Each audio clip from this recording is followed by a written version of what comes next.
안녕하세요. 오늘 직원들의 성장에 대한 얘기를 좀 해볼까 합니다. 왜 어떤 회사는 쑥쑥 크는데 어떤 회사는 제자리에 머물러 있을까요?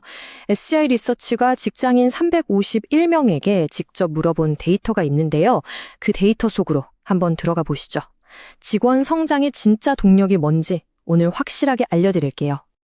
자, 바로 이 질문으로 한번 시작해 볼까요? 정말 끊임없이 성장하는 회사와 늘 정체되어 있는 회사, 그 둘을 가르는 결정적인 차이가 과연 뭘까요? 오늘 우리는 이 미스터리를 데이터로 풀어볼 겁니다. 자, 그럼 먼저 데이터가 보여주는 큰 그림부터 한번 살펴볼게요. 처음엔 꽤 긍정적인 그림이 그려지거든요. 그런데 그 이면에는 아주 흥미로운 이야기가 숨어 있습니다. 네, 보세요. 표면적으로 보면요, 상황이 꽤 괜찮아 보입니다.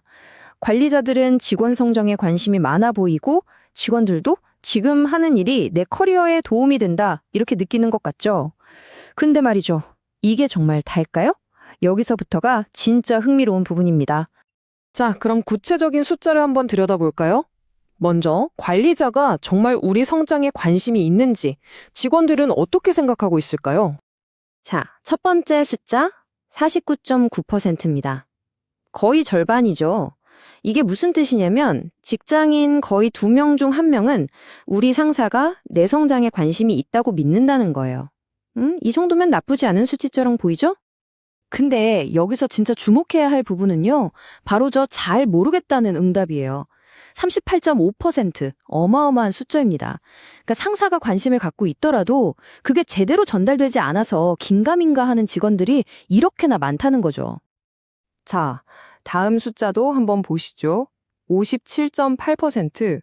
이건 절반이 훌쩍 넘네요. 대부분의 직장인들이 지금 하는 일이 내 미래 커리어에 도움이 된다고 꽤 긍정적으로 생각하고 있다는 뜻입니다. 여기서도 그렇다는 응답이 압도적으로 높죠. 그러니까 이 두 가지 데이터만 딱 놓고 보면 아, 다들 직장 생활 할만하구나 이렇게 생각할 수 있겠죠. 하지만요, 여기에 딱 하나의 기준을 들이대는 순간 완전히 다른 그림이 펼쳐집니다. 자, 이제부터가 진짜 하이라이트입니다.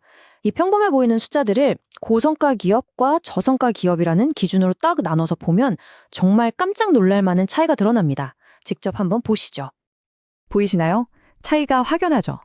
고성과 기업에서는 절반이 넘는 51%가 상사의 관심을 체감하는데 저성과 기업에서는 그 수치가 41%로 뚝 떨어집니다. 이게 그냥 보면 에이, 10%포인트 차이네 할 수 있지만 조직 전체로 보면 직원들의 동기부여나 소속감에 정말 어마어마한 영향을 미치는 차이입니다. 내 일이 커리어에 도움이 되냐는 질문에서도 그 차이가 뚜렷하게 보입니다. 다시 말해서 성과가 좋은 조직은 직원들에게 그냥 일터가 아닌 거죠. 내 성장의 발판이 되어주는 곳이라는 인식이 훨씬 강하다는 뜻입니다. 자, 그럼 직원들은 성장을 위해서 회사에 뭘 바라고 있을까요?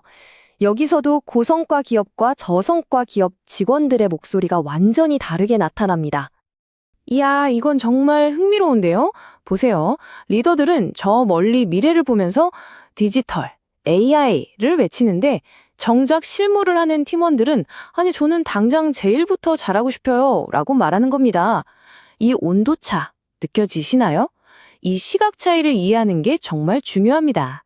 그리고 데이터 너머에서 들려오는 이 목소리, 이게 핵심일지도 모릅니다.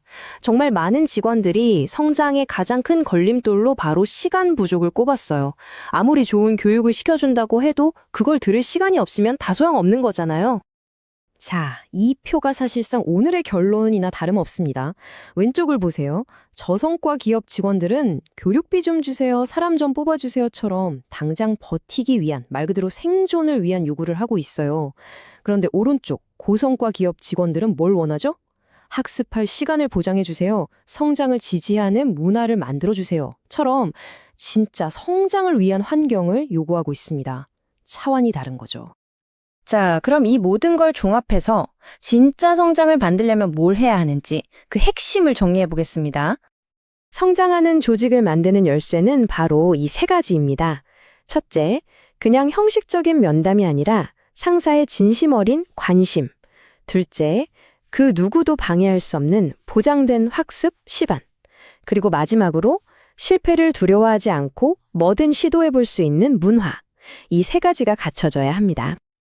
그러니까 정말 중요한 건 이거예요. 단순히 교육 예산을 얼마 쓰느냐의 문제가 아니라는 겁니다. 핵심은 직원이 실제로 성장할 수 있는 시간과 공간, 그리고 심리적 안정감을 주는 것. 성장이 저절로 일어날 수 있는 판, 바로 그 인프라를 깔아주는 겁니다.